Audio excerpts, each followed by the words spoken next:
नमस्कार मित्रों, कैसे हैं आप सब। उम्मीद करते हैं कि खुश होंगे, स्वस्थ होंगे। आज मैं आपको महाभारत काल के एक महाबली योद्धा की कहानी सुनाने जा रही हूँ, जो कोई और नहीं महाबली भीम थे।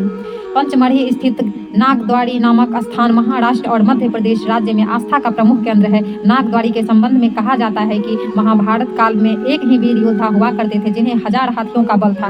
वह वीर योद्धा कोई और नहीं, महाबली भीम थे। इन्हें यह बल नागलोक में प्राप्त हुआ था, जिसे आज नागद्वारी के नाम से जाना जाता है। श्रद्धालुओं में मान्यता है कि इस स्थान पर महाबली भीम को 1000 हाथियों का बल प्राप्त हुआ था। स्थानीय निवासियों के अनुसार बलशाली भीम का बल देखकर दुर्योधन भीम से ईर्ष्या करता था।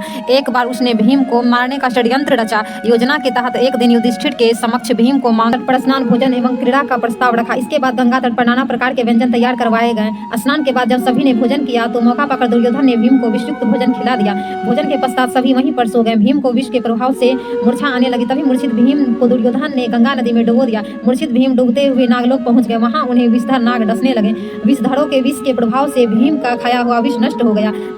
उसकी मूर्छा उतरी। चेतना लौटने पर भीम से नागों को मारने लगा। भीम की इस विनाश लीला को देखकर नाग राजा वासुकी के पास पहुंचे और उन्हें घटना से अवगत करवाया। तब नागराज वासुकी अपनी मंत्री आर्यक के साथ भीम के पास। आर्यक नाग ने भीम को पहचान लिया। तब उन्होंने वासुकी का परिचय भीम से करवाया। वासुकी नाग ने भीम को अपना अतिथि बना लिया और नागलोक में स्थित ऐसे 8 कुंडों का जल पिलाया, जिससे मनुष्य के शरीर में हजारों हाथियों का बल आ जाता है। इन कुंड का जल पीने के बाद भीम गहन निद्रा में चले गए। 8 दिन बाद जब उसकी निद्रा टूटी तो उसके शरीर में 1000 हाथियों का बल आ चुका था।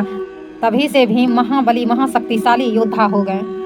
नमस्कार मित्रों, अब आपसे विदा लेते हैं। इसी प्रकार की रहस्यमय और कहानी सुनने के लिए हमें लाइक और सब्सक्राइब करें।